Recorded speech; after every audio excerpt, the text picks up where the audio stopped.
play around. It's kind of fun. Yeah.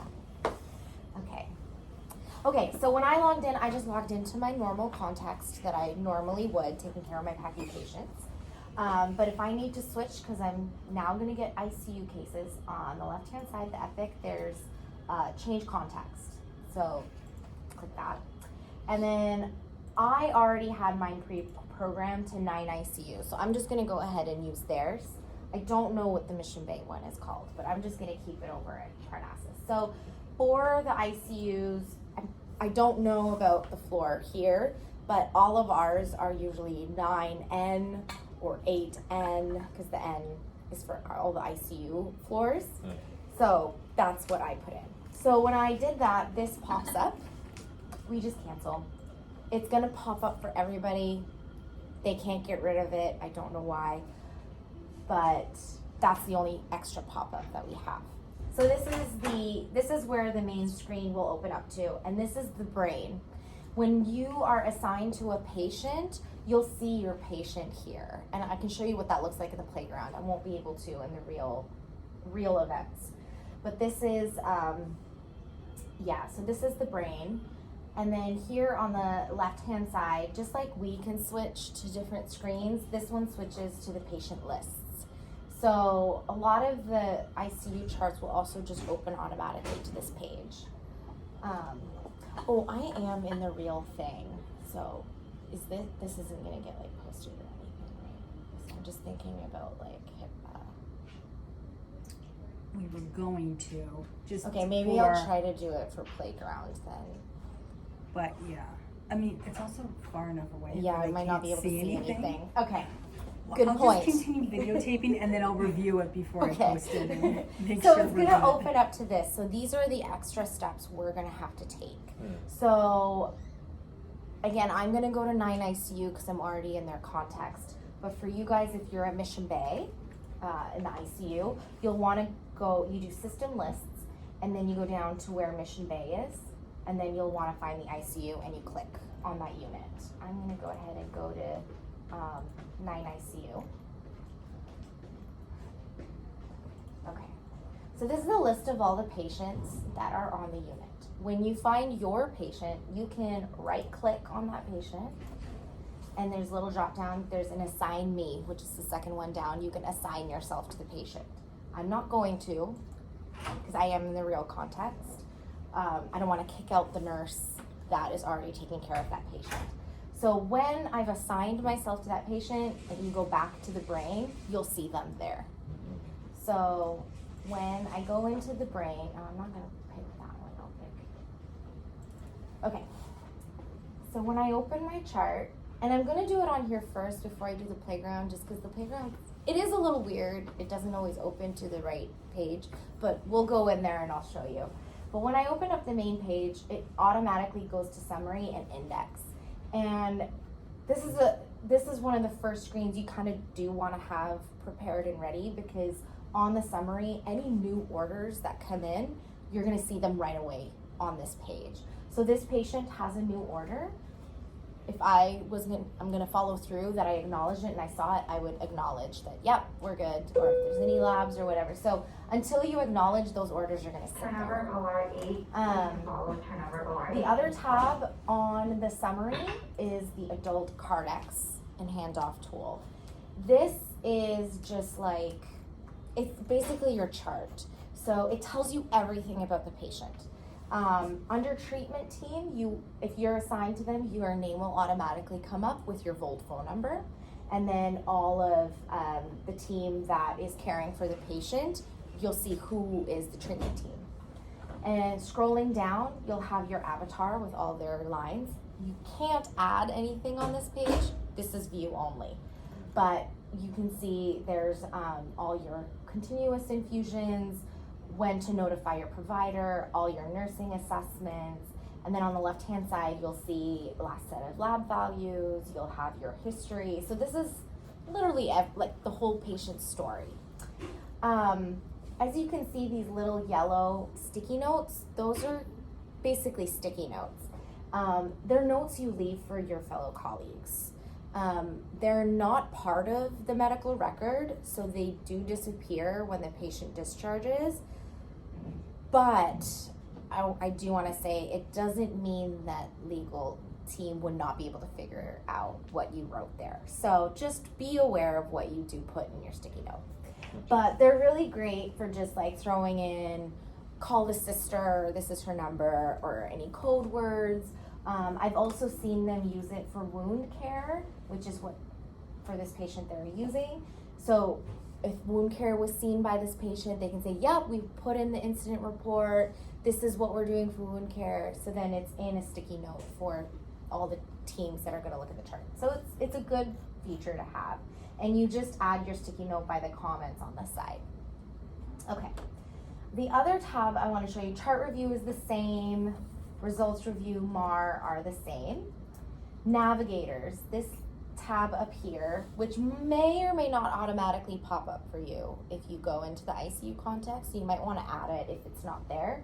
To add any tabs that are not there, this little arrow on the side, everything is here that is possible that could be up there.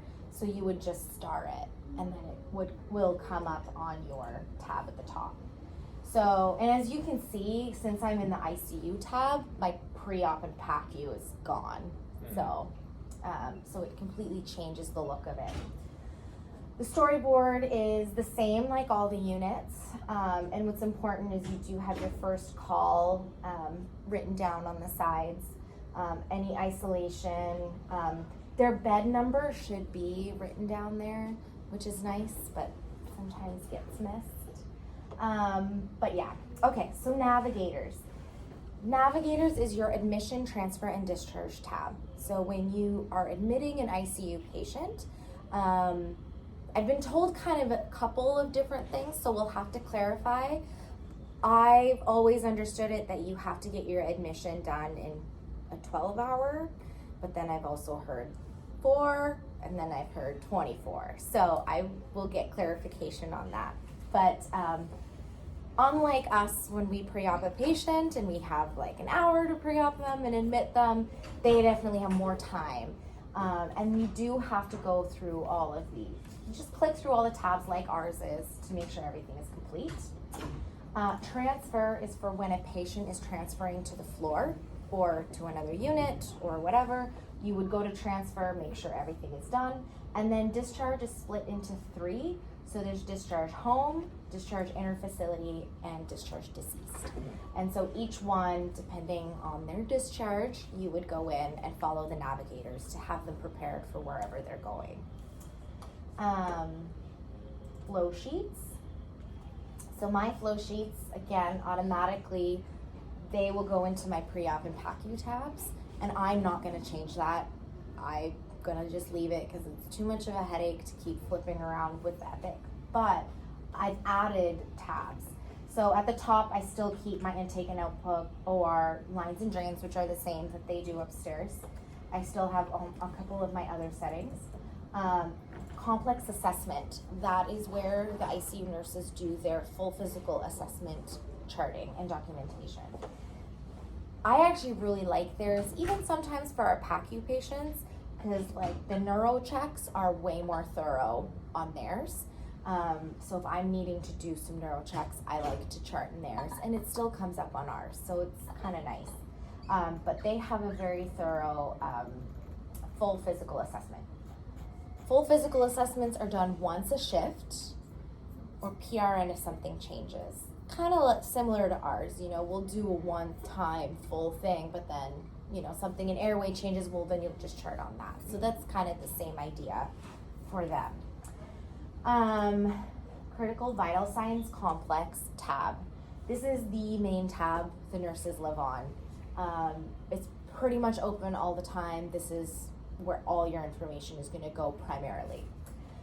They obviously have all the vital signs, oxygen. If they do sectioning, they can chart it in here. They don't have to flip back to the complex assessment.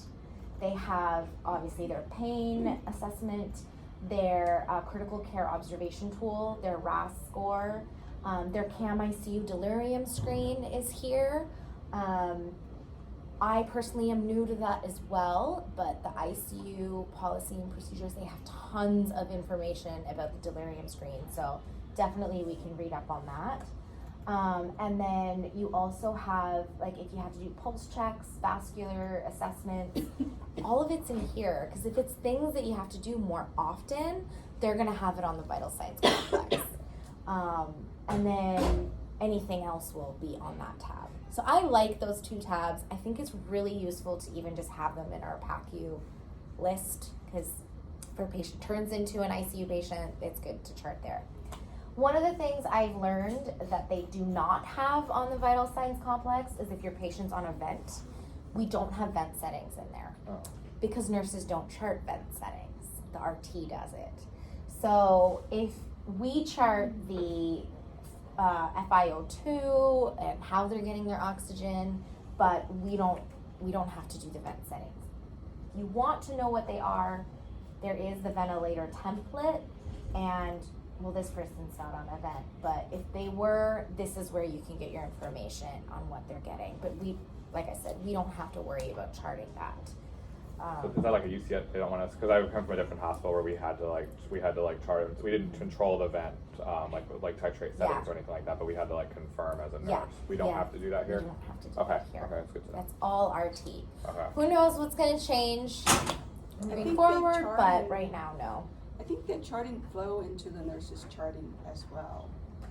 For ICU, for us in PACU, they do. Right. But I heard that the ICU one, it doesn't. Too bad.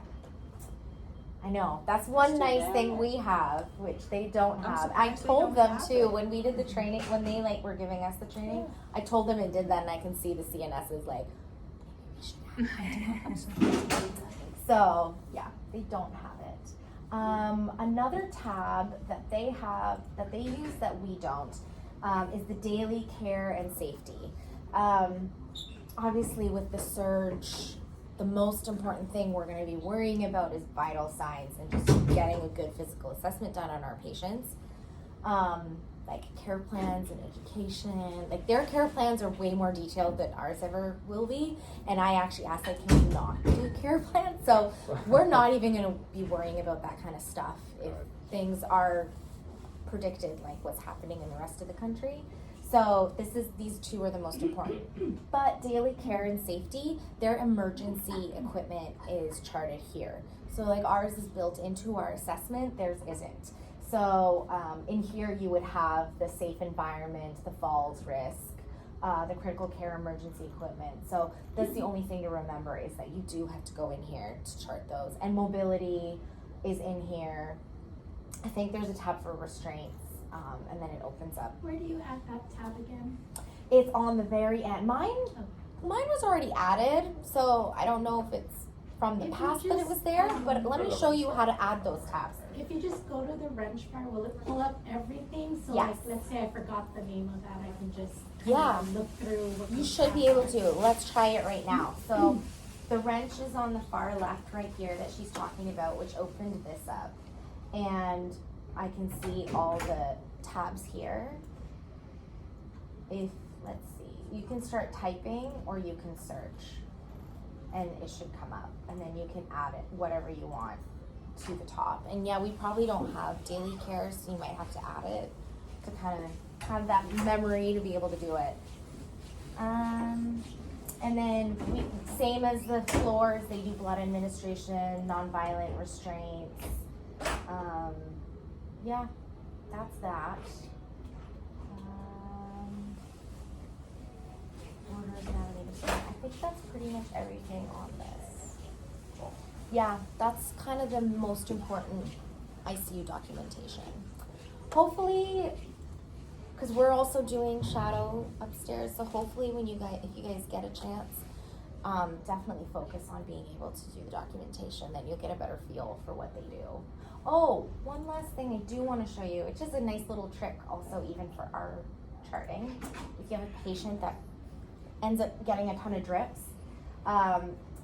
intake and output. So for ICU, they do eyes and nose every hour. And obviously if you have a ton of drips going on, it's a lot to remember. So for every hour, this little arrow at the top, they have rate verify all. So it highlights the whole column, rate verify on that hour, and then you basically just make sure you have the right volumes and titrations, and you can accept, and it will chart all your volumes for you for intake. Output obviously is a little different, but that at least gets some of the charting a little down easier. And I've used it in the PACU. If you know, it's just easier once you start getting a lot more drips going on. So let me show you how to get into the playground. I'm gonna log out of this. Let's see if this works. Okay, so in the playground, it's here on the left-hand side. It's Apex POC.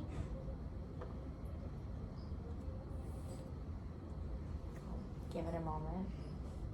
It's a little slow. I think a lot of people are probably on it playing. And this also, the POC one also logs in for our PACU one if you ever needed to go in there for anything. You'll just have to get the login.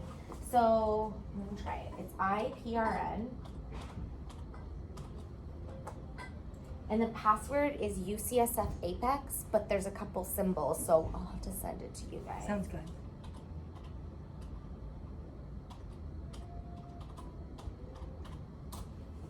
Okay, and then when you do department before you continue, because I've gone into the playground a lot under PACU, you want to make sure your department does say ICU so that you are in the right context.